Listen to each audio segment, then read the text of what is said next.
Hello everyone. मैं हूं आपके साथ आपका दोस्त डॉक्टर अंकित गोयल। तो आज का ये वीडियो थोड़ा सा डिफरेंट बनाया है, इंटरेस्टिंग बनाया है, क्योंकि आप किसी भी फील्ड को अगर समझना चाहें, किसी भी एरिया को समझना चाहें, तो उसकी वोकेबलरी, उसके टर्म्स आपको समझ में आनी चाहिए, जिससे वो एरिया आपको बहुत इजीली समझ में आ जाएगा। फाइनेंस एक ऐसा फील्ड है जो आपकी पर्सनल लाइफ में, प्रोफेशनल लाइफ में, डे टू डे लाइफ में हमेशा काम आता है। तो आज के इस वीडियो में उन सारी टर्म्स की बात करेंगे जिसको समझने से आपको फाइनेंस की एक बेटर अंडरस्टैंडिंग होगी। तो आइए सबसे पहले बात करते हैं ए की। तो ई फॉर हमने लिया है एसेट्स। वो कोई भी चीज जिसकी ओनरशिप आपके पास है, जिसका हक आपके पास है, वो असेट्स कहलाता है। फॉर एग्जाम्पल, अगर मेरे पास मेरा मोबाइल फोन है, मेरा लैपटॉप है, तो ये मेरी असेट्स है। बट ध्यान रखने वाली चीज ये है कि assets are everything that you own and has monetary value. उसकी मॉनिटरी वैल्यू होनी चाहिए, तब वो असेट्स कहलाएगा फाइनेंस में। जैसे अगर सपोज कर लीजिए किसी का नेचर बहुत अच्छा है, किसी का करेक्टर बहुत अच्छा है, तो वो भी उसके लिए एसेट है, पर उसको मॉनिटरी वैल्यू में कन्वर्ट नहीं कर सकते, तो वो फाइनेंस में एसेट नहीं कहलाएगा। तो फाइनेंस में एसेट के लिए आपके ये ध्यान में होना जरूरी है कि उसकी मॉनिटरी वैल्यू हो। जैसे if you are having, suppose कर लीजिए आपके पास दिल्ली में घर है जिसकी वैल्यू 2 करोड़ है, या आपके पास बैंक में एफडी है, या सेविंग बैंक में आपके पास कुछ पैसे पड़े हैं, राइट, या मोबाइल या लैपटॉप है, तो ये सारी चीजें आपकी क्या कहलाएंगी? एसेट, क्योंकि इसकी ओनरशिप आपके पास है। अब सेकंड बात करते हैं बॉन्ड्स की। देखिए, गवर्नमेंट को अपना सिस्टम चलाने के लिए या कंपनीज को रन करने के लिए पैसे की जरूरत होती है, मनी की रिक्वायरमेंट होती है। अब वो सारा मनी उनके पास अपना नहीं होता, उन्हें क्या करना पड़ता है? कई बार बोरो करना पड़ता है। तो जब वो बोरो करते हैं तो एक टाइम बाद उनको वो वापस करना होता है, और एक सर्टिफिकेट पर वो लिख के देते हैं कि हम कितना मनी बोरो कर रहे हैं, कितनी इंटरेस्ट पे करेंगे और कितने टाइम बाद आपको वापस कर देंगे।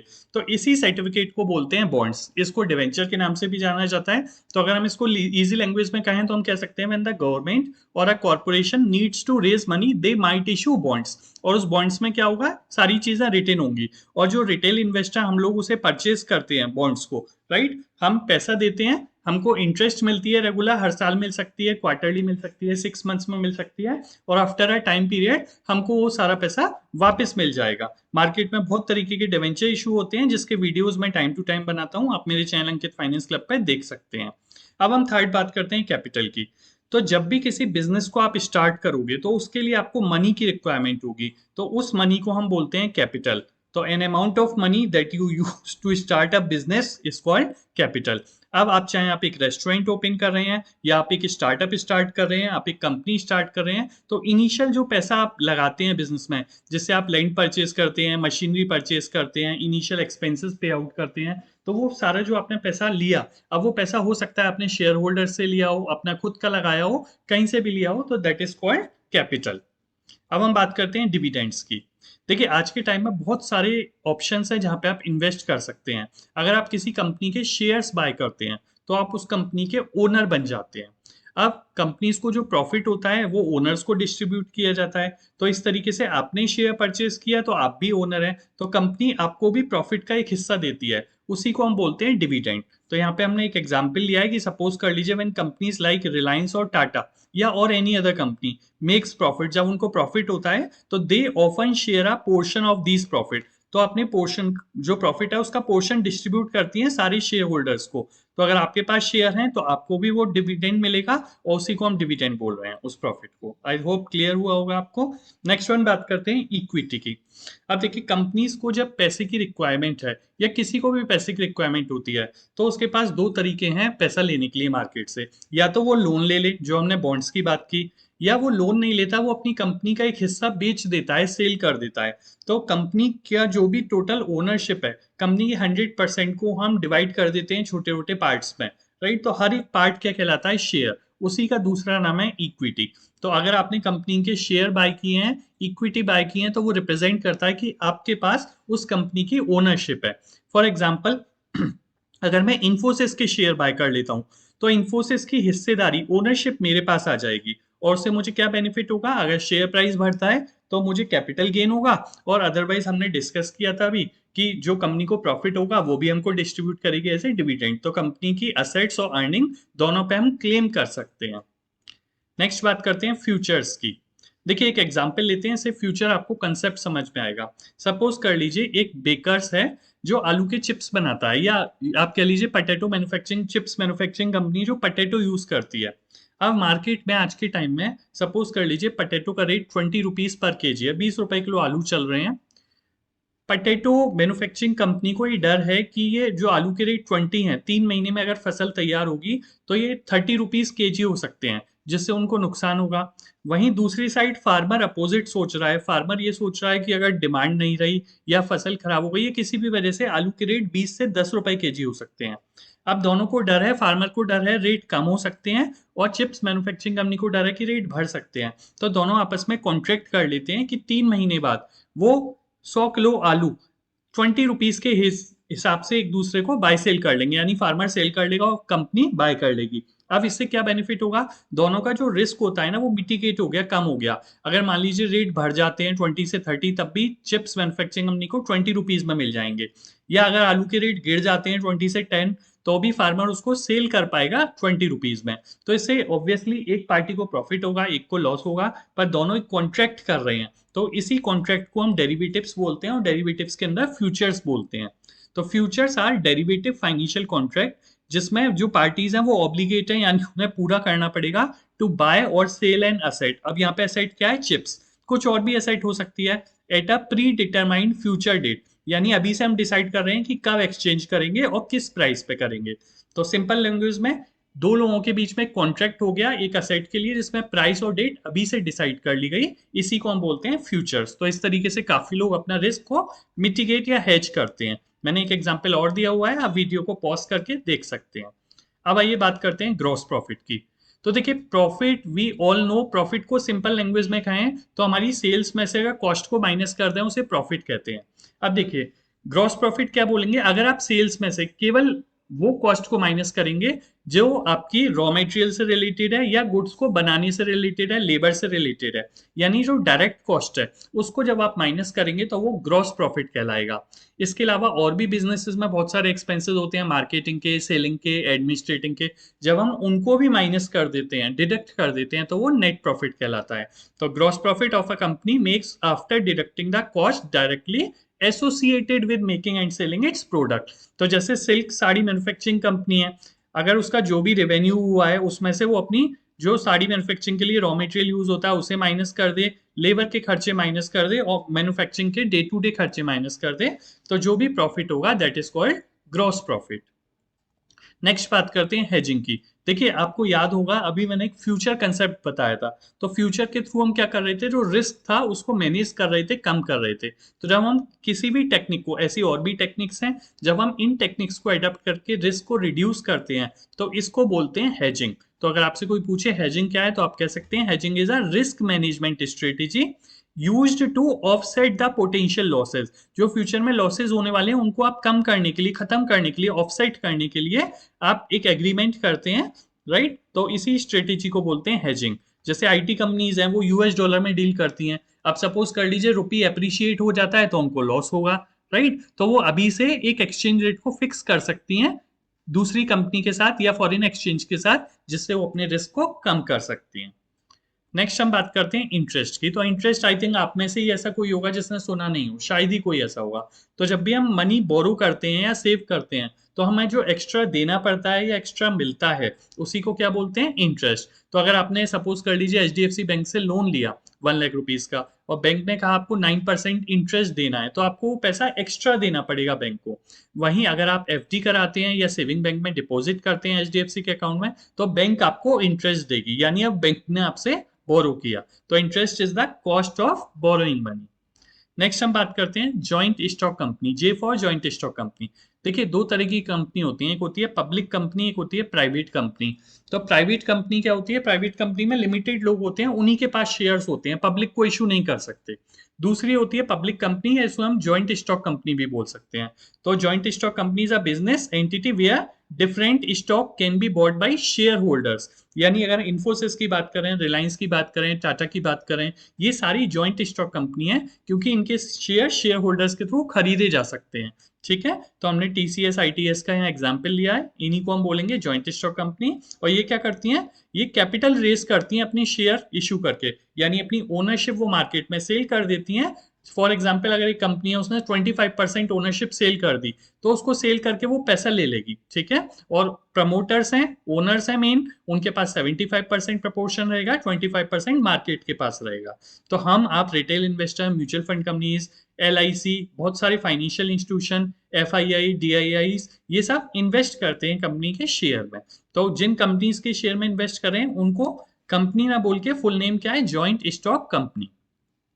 नेक्स्ट, के फैक्टर। अब देखिए, के फैक्टर ये बहुत कॉमन टर्म नहीं है, इट इज अ रिस्क, हम बोल सकते हैं रिस्क मैनेजमेंट की तरफ इसका फोकस है।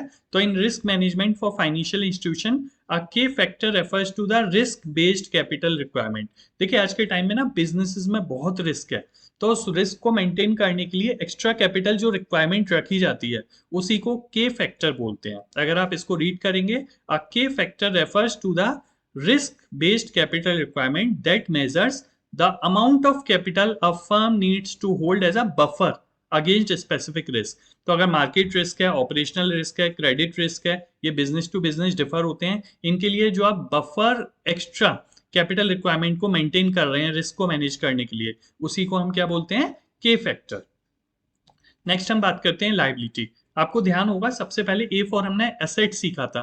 तो असेट्स क्या थी, कोई भी चीज जिसपे हमारी ओनरशिप है, that is called asset. Liability उसका अपोजिट होगा, कोई भी ऐसी चीज जो आपने किसी से ले रखी है और आपको वापस करनी है, दैट इज कॉल्ड लाइबिलिटी। जैसे अगर मैंने बैंक से लोन लिया हुआ है, मैंने किसी फ्रेंड से पैसे उधार लिए हुए हैं, राइट, मैंने किसी से सामान उधार खरीद लिया, तो I have to pay them something, so that is called liability. तो liabilities are the financial debts और obligation that a company must pay. अब आपको ध्यान रखना है फाइनेंशियल डेट है, राइट, या ऑब्लिगेशन है, यानी आपकी जिम्मेवारी है कि वो आपको वापस करना है।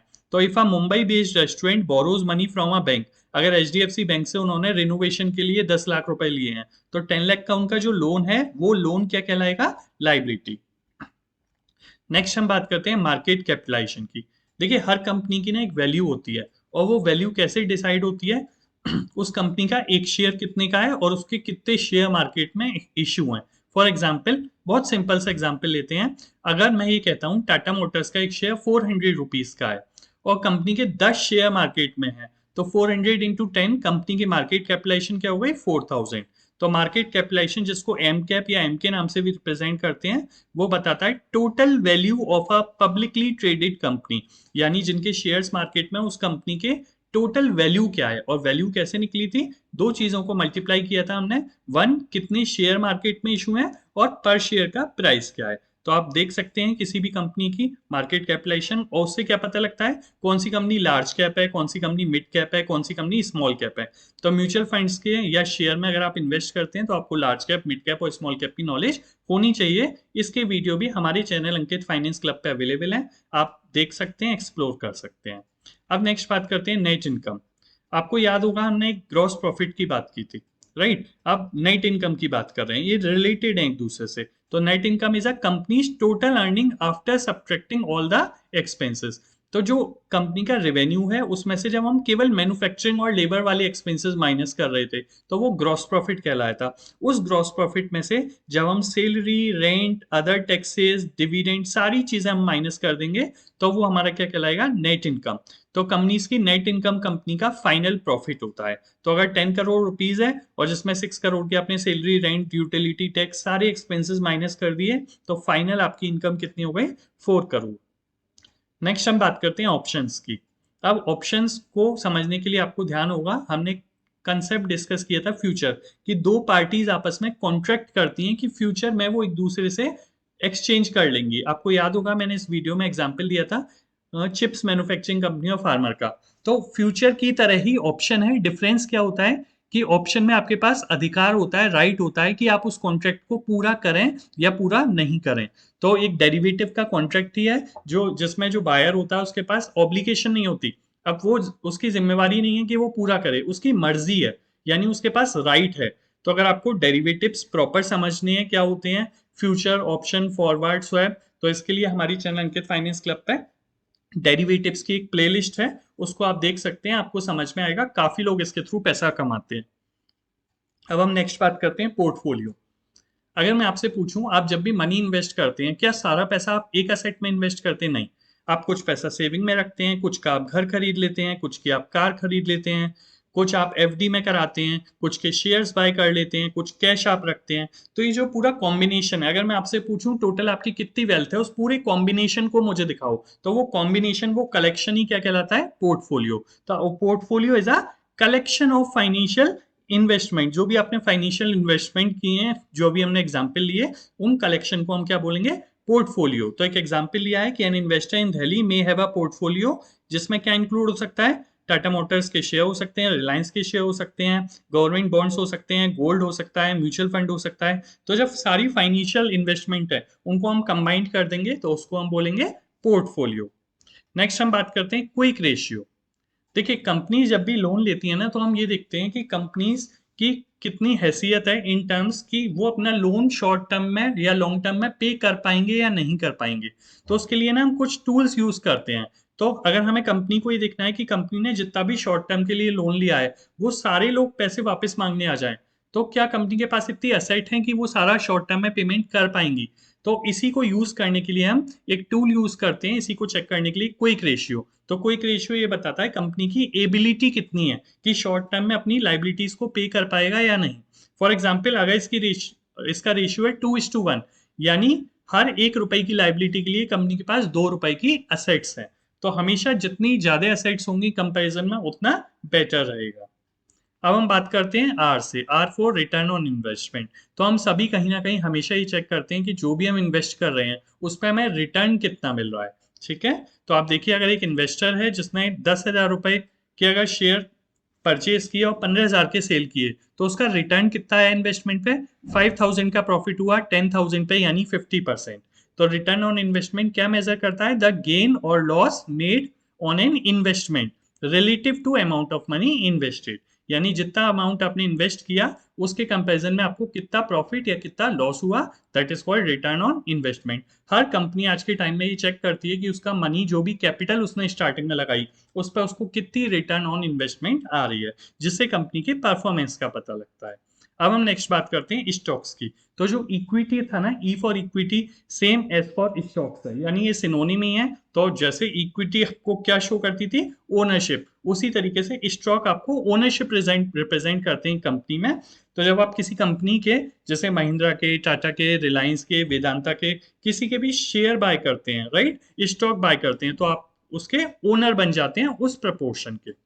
अब हम नेक्स्ट बात करते हैं टी फॉर टैक्सेशन। तो देखिए, कहीं ना कहीं आपने हमेशा किसी ना किसी फॉर्म में टैक्स दिया होगा गवर्नमेंट को। तो अगर आप एक बिजनेसमैन है तो प्रॉफिट पे टैक्स देते होंगे, अगर आप एक सैलरीड पर्सन है तो आप सैलरी पे टैक्स देते होंगे। और अब तो एक इंडिविजुअल के पास ऑप्शन है कि वो न्यू टैक्स सिस्टम एडप्ट करे या ओल्ड टैक्स सिस्टम एडप्ट करे। तो अगर आप कंफ्यूज हैं कि कौन सा सिस्टम एडप्ट करें, तो आप मेरे चैनल पर वीडियोस देख सकते हैं, मैंने बता रखा है।